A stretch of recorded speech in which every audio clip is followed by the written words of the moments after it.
반도체 소자를 잘 이해하기 위한 두 번째 시간으로 캐리어, 매스 액션로 서마이온 이미션 같은 이야기를 하겠습니다.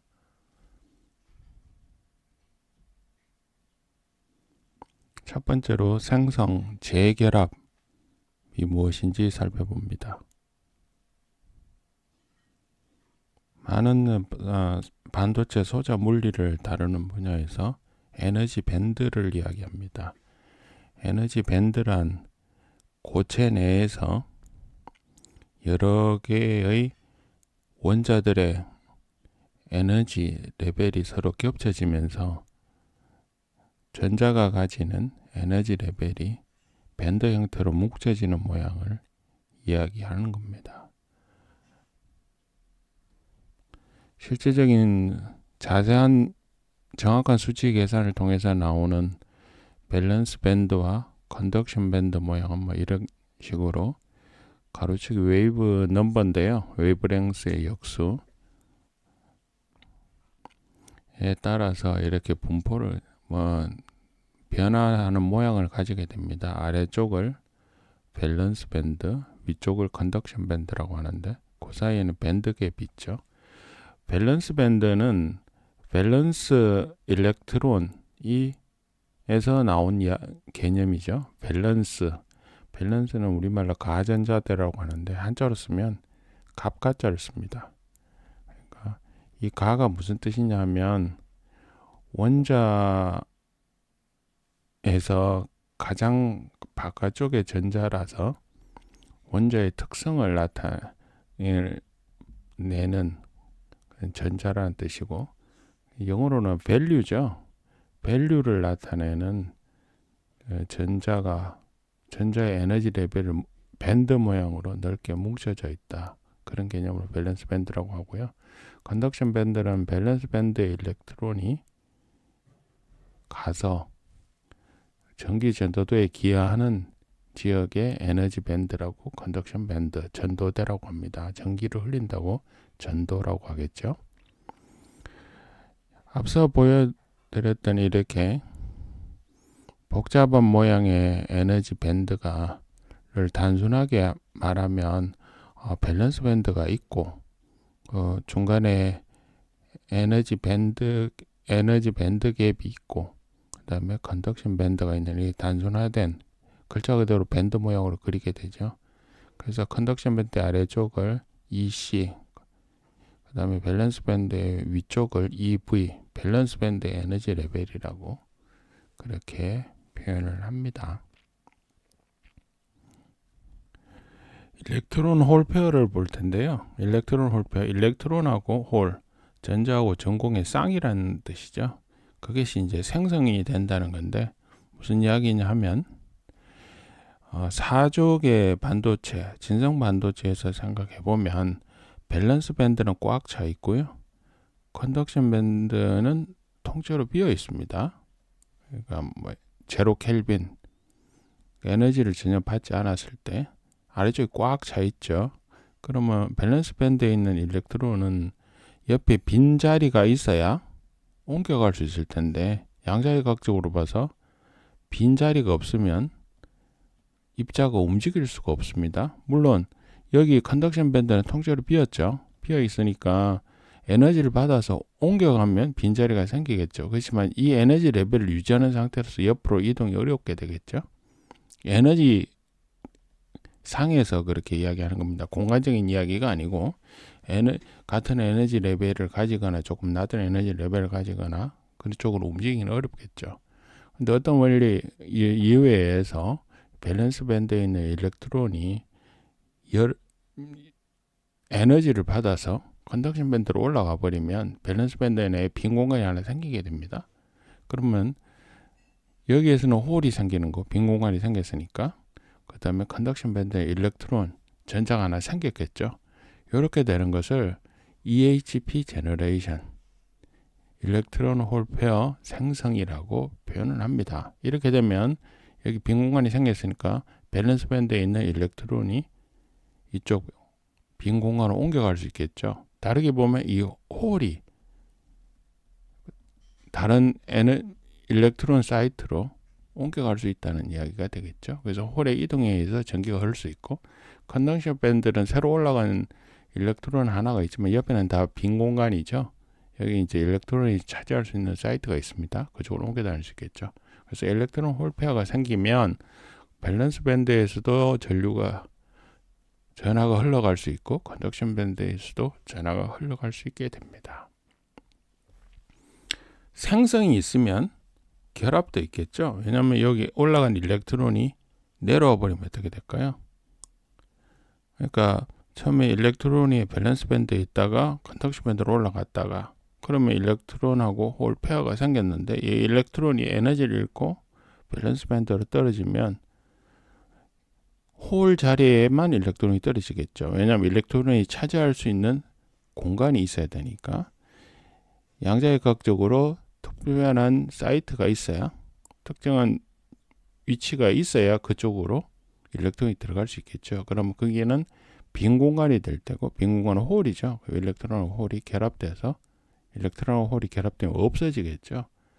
그 없어지는 것을 재결합. 그러니까 처음에 생겼다가 없어지는 거죠.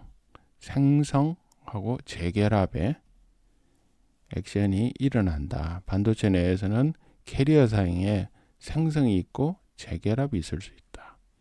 그런 이야기가 되겠습니다. 앞선 시간에 다수 캐리어, 소수 캐리어 이야기를 했습니다.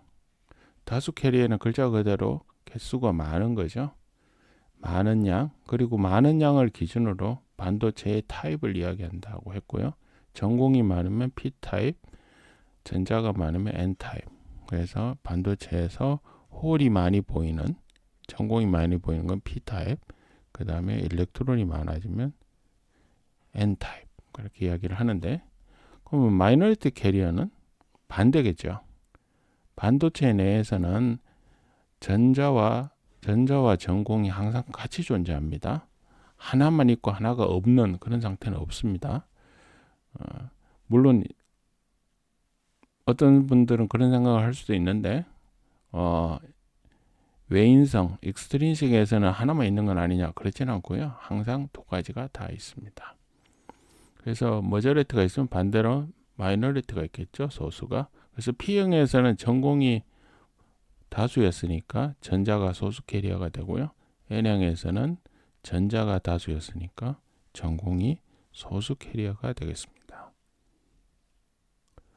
매스 액션 로, 저는 이거를 다중작용 법칙이라고 그렇게 번역을 하는데, 학교 다닐 때 화학 시간에 화학 반응 계수라는 걸 배웁니다. 예를 들어 보면 A라는 물질과 B라는 물질이 반응을 해서 C라는 물질과 D라는 물질이 생성되고, 거꾸로 C하고 D가 반응해서 A하고 B로 이렇게 서로 정반응, 역반응 이렇게 나올 수 있겠죠. 이럴 때 화학 반응 계수 K는 A하고 B의 농도분의 C와 D의 농도의 모양으로 나타나는, 이 K는 온도나 압력 같은 것이 정해지면 A, B, C, D 이 물질의 농도하고 상관없이 일정하게 된다. 그래서 이제 우리가 화학 반응 계수 K로 정의를 하죠. 이걸 다시 쓰면 AB에다가 반응 계수 K를 곱하면 CD의 농도의 곱이 되겠죠. 그래서 특정 온도와 압력 내에서는 이 수식이 항상 성립한다. 그래서 K는 상수입니다. 변수가 아니고 온도와 압력 같은 다른 조건에서 결정되는 상수가 되는 거죠. 그 다음에 예를 들어 여기가 2A 플러스 B는 C 플러스 D가 되면 A가 두 개가 있으니까 A를 두 번 곱해야 되죠. 그럼 A는 제곱이 되고 B는 1승, C는 1승, D는 1승, 그렇게 되겠죠. 어쨌든 그 2A 플러스 B라는 것도 반응식을 할 때 A 플러스 B 이런 식으로 볼 수 있기 때문에 A를 제곱하게 되는 겁니다. 어쨌든 반응 계수는 이런 모양으로 나타낸다. 이걸 일렉트론 홀 페어 제너레이션 리컴비네이션에서 살펴보면 이렇게 됩니다. N하고 일렉트론하고 홀이 반응을 해서 합쳐지면 없어지죠. 아무것도 없는 널 상태가 됩니다. 그러면 인트린식 진성 반도체나 익스트린식 외인성 반도체 이 수식이 성립할 수 있겠죠. 이런 반응이 있다. 그리고 거꾸로 아무것도 없는 데에서 일렉트론 홀이 생성되면 N하고 P로 되겠죠. 이런 반응식이 되는데 이 똑같은 모양이 진성 인트린식 반도체에서도 성립합니다. 그럼 Ni하고 Pi가 반응을 해서 이때는 Ni하고 Pi는 농도를 알겠죠. 인트린식 일렉트론의 농도하고 인트린식 홀의 농도를 기준으로 해서 널이 되는 이 반응식이 생길 겁니다. 그럼 Ni하고 Pi를 곱하면 여기는 아무것도 없으니까 1이 되겠죠. 그럼 K 곱하기 NiPi는 K 곱하기 NiPi는 1 이런 식이 성립할 거고요. 익스트린식에서는 K 곱하기 NP는 1 이렇게 될 겁니까? 근데 이 K는 온도, 압력 같은 게 정해지면 상수라 그랬어요. 그러면 여기는 1이고 그러면 N하고 P를 곱한 거는 K분의 1이 되겠죠. Ni하고 Pi를 곱한 것도 K분의 1이 될 겁니다. 이게 무슨 말이냐면 이 두 개의 반응식을 합쳐보면 N 플러스 P는 널, 그러면서 널은 NiPi 이런 식의 반응식이 될 거고 N하고 P를 곱한 값하고 Ni하고 Pi를 곱한 값은 같게 됩니다. 근데 진성 반도체 Ni하고 Pi는 아무것도 없는 데에서 일렉트론 홀페어가 생겼기 때문에 Ni하고 Pi는 같습니다. 그래서 Ni의 제곱이 되겠죠. 그래서 이 수식에서 찾아보면 N하고 P를 곱한 것은 Ni 제곱이 된다는 걸 알 수 있습니다. 이렇게 반응식을 좀 이어오는 모양이 되겠죠. 그래서 N하고 P를 곱한 것은 Ni 제곱이 된다. 그래서 일렉트론의 농도를 알면 홀의 농도를 Ni를 알고 있다는 상황에서는 P를 구할 수 있고요. P를 알고 있을 때는 N을 구할 수 있겠죠. 그래서 이게 하나의 농도를 알고 있을 때 다른 농도를 알 수 있다. 이게 굉장히 중요한 수식이고, 그래서 반도체의 동작을 이해할 때 아주 많이 쓰입니다. 그래서 반도체를 하는 사람은 굉장히 중요하게 생각하는데 그것을 매스 액션 로라 한다. 근데 그거는 화학 반응 계수에서 나온 것이다. 근데 화학 반응 계수는 통계역학적으로 나온 거죠. 그러니까 화학 반응을 일으킬 때 아주 많은 입자가 서로 관계가 되면 통계적으로 특정한 관계식을 가진다. 그런 거죠. 그래서 매스 아주 많은 양이 서로 간에 작용을 해서 성립하는 거다. 그래서 매스 액션로. 그래서 저는 이걸 다중작용 법칙이라고 이야기를 합니다. 어쨌든 NP는 Ni 제곱이라는 수식을 기억하고 앞으로도 쓰게 될 겁니다. 그 다음에 캐리어를 이야기할 때 입자니까요. 입자의 에너지, 분포, 확률 같은 걸 한번 생각해 보겠습니다. 어떤 입자든 에너지를 가지겠죠. 에너지가 아예 없지는 않을 거고. 근데 에너지가 아주 적은 상태, 우리가 그걸 그라운드 상태라고 그러죠. 그라운드를 번역하면 바닥 혹은 기저 이렇게 번역이 됩니다. 바닥 상태, 기저 상태. 그러니까 물이 있으면 물은 낮은 데로 흘러내려가려고 하죠. 입자도 마찬가지입니다. 좀 더 안정된 그라운드 상태로 가려고 할 겁니다. 근데 그러다가 에너지를 얻게 되면 에너지가 높은 상태로 올라가겠죠. 그걸 이제 excited, 흥분되었다. 그래서 우리말로는 들뜬 상태 혹은 여기 상태 이렇게 표현을 합니다. 그래서 입자를 가만히 뒀을 때는 그라운드 상태로 갈 텐데 에너지를 얻으면 excited, 여기 상태로 갈 겁니다. 그러면 앞서서 머저리티 캐리어, 마이너리티 캐리어 이야기했습니다. 캐리어가 많다. 그게 다수였다. 무슨 말이냐면 그 반도체 물질 내에서는 머저리티 캐리어가 낮은 에너지 레벨에 있기 때문에 머저리티가 됐다. 이렇게 볼 수 있습니다. 왜냐하면 기본적으로 에너지가 낮은 쪽을 선호할 테니까.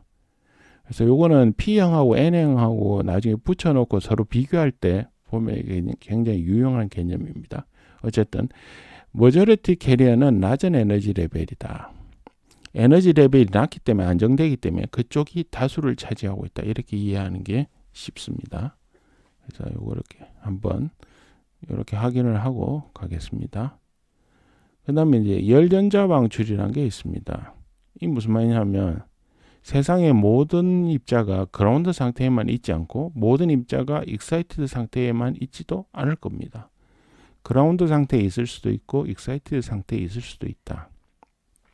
일부는 그라운드에 있을 거고 일부는 익사이티드에 있을 거다 하는 거죠. 근데 그라운드에 있는 가능성이 많겠죠. 안전된 상태를 원할 테니까. 근데 부분적으로 익사이티드도 갈 거다. 그럼 그라운드하고 익사이트 사이에는 한쪽 방향으로 갈 수 있는 확률이 있고 반대 방향으로 갈 수 있는 확률이 있을 겁니다.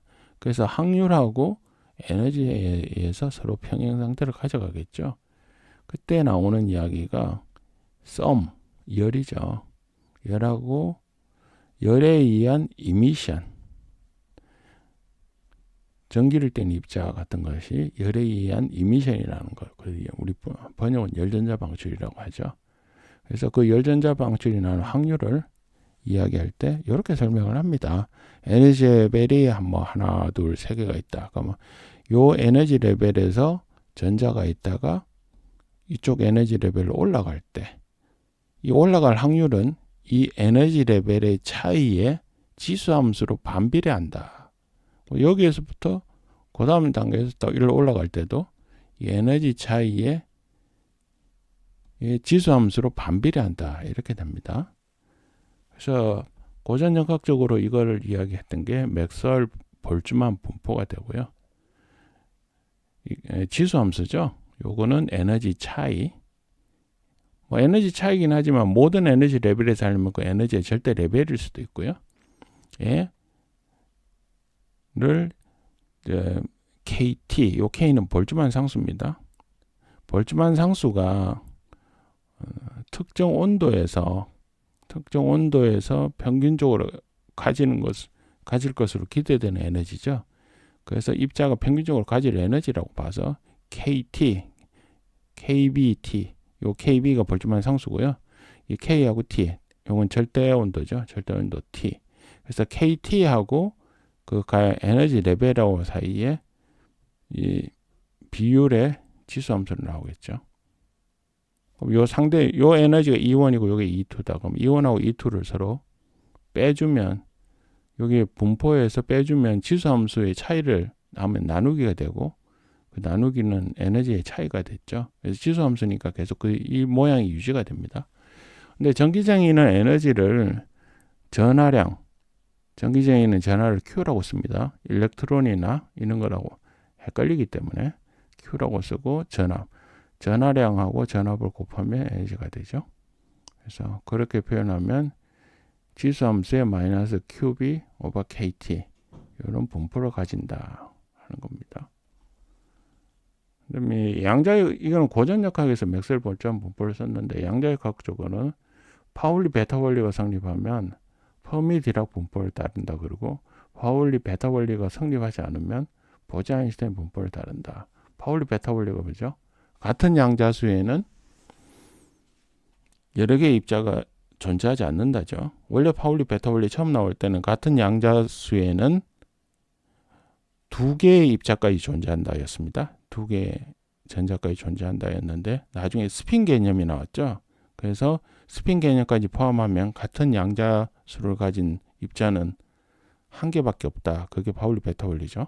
근데 파울리 베타 원리가 성립하면 페르미 디락 분포가 되고 성립하지 않으면 같은 에너지 레벨에 같은 양자수에 여러 개가 동시에 존재할 수 있다. 그러면 보제 아인슈타인 분포를 따르게 되는데 이 두 개가 에너지 레벨이 크다든가 보통 일반적으로 우리가 매크로 분석을 할 때는 이 페르미 디락 분포가 맥스웰 볼츠만 분포하고 근사됩니다. 그래서 통상적인 경우는 맥스웰 볼츠만 분포만을 알고 전자나 홀의 이동, 분포, 변화 이런 것들을 분석할 수 있게 됩니다. 그래서 맥스웰 볼츠만 분포 형태만 우선 알고 넘어가면 것이 좋겠습니다. 이상과 같이 캐리어, 그 다음에 분포, 매스 액션로 같은 이야기를 해봤습니다.